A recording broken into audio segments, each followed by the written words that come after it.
दिल्लीचा निकाल स्पष्ट झालेला आहे। 27 वर्षांनंतर आता भाजप सत्तेत येते। आम आदमी पार्टी विरोधात बसणार आहे आणि काँग्रेस फक्त एका जागेवरती अस्तित्व टिकवून आहे। अन्य कोणत्याही छोट्या मोठ्या पक्षांना दिल्लीकरांनी दाद दिलेली नाहीये।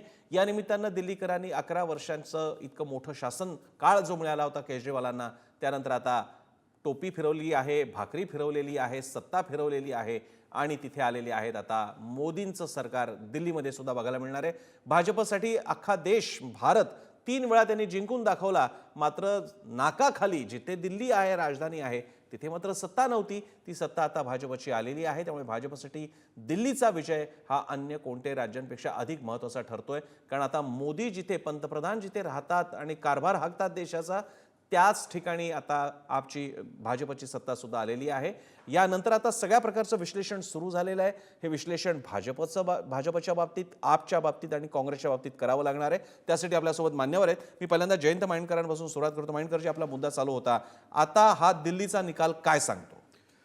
एकतर आतापर्यंत उत्तर भारतात जे काही दुसरा एक पक्ष भाजपला विरोध करणारा म्हणून आपचा जो उदय होत होता, त्याला एक प्रकारे मोठ्या प्रमाणात याचे परिणाम पंजाबमध्ये सुद्धा आपल्याला भोगायला लागू शकतात।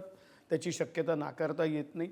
मला थोडंसं माझे मित्र धनंजय शिंदे म्हणाले होते की ते तुम्ही जेव्हा भ्रष्टाचाराचे आरोप आमच्यावर केले तर त्यातले किती सिद्ध झाले। मला त्यांना काउंटर क्वेश्चन हा आहे की इंडिया अगेन्स्ट करप्शन असताना त्यांनी जे काही आरोपांची राळ डॉक्टर मनमोहन सिंग आणि शीला दीक्षित यांच्यावर उठवलेली होती, त्याच्यातले किती सिद्ध झालेले आहेत? आणि हे तर अगदी बोफोर्सपर्यंत किंवा त्याच्याही आधी सुद्धा बोलता येऊ शकतं। निव्वळ आरोप करण्यात अर्थ नाही, त्यातले सिद्ध किती झाले आणि ज्यांच्यावर आरोप केले ते आता कुठे येऊन बसले, हा एक फार मोठा एक डिटेल प्रश्न। त्याच्यामुळे हे धनंजय शिंदे आपल्यासारख्यांनी आपण या लेव्हलला जाऊ नये। आपल्यालाही माहिती आहे रिॲलिटी काय आहे, अशी माझी आपल्याकडनं अपेक्षा आहे। शेवटी आपण मित्र आहोत। असो, आपण आता येऊयात पुन्हा बेसिक आजच्या याच्याकडे। हे म्हणणं बरोबर आहे की याचे परिणाम काय होतील। माझं एक काँग्रेसचा जो काही डाऊनफॉल सुरू झालेला आहे, तो डाऊनफॉल 1989 पासून सुरू झाला आणि पर्टिक्युलरली उत्तर प्रदेशातून काँग्रेसची सत्ता गेल्यापासून। आणि देशात 2014 साली 2013 साली पहिल्यांदा जेव्हा दिल्ली सुद्धा आपच्या हातात गेली, त्याच्यानंतर आज तागायत गेली 12 वर्ष आपण पाहतो आहे देशाचं।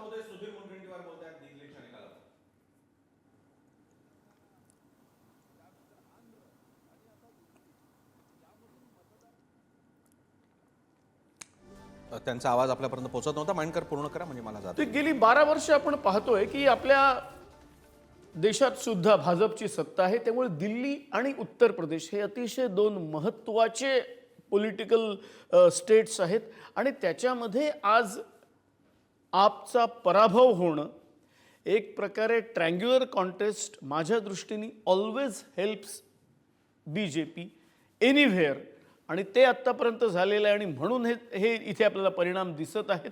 अर्थात याच्यानंतरचं जे काही नवीन राजकारण असेल याच्यामध्ये माझ्या दृष्टीने मला जे असं दिसतंय की काँग्रेस याच्यामध्ये सिस्टमॅटिकली वाढ करेल। याचं कारण आप अगदी 19 वर आलेला आहे। त्याच्यामुळे आपनी असं किती दावा केला आम्ही इतरही ठिकाणी राज्यात लढू, तर जेवढे ते लढतील, असं आता धनंजय शिंदेंनी दावा केला की आम्ही इतरही, ते जेवढे लढतील तेवढे ते फक्त भाजपला मदत करतील। ठीक आहे, ही रिॲलिटी आहे। मी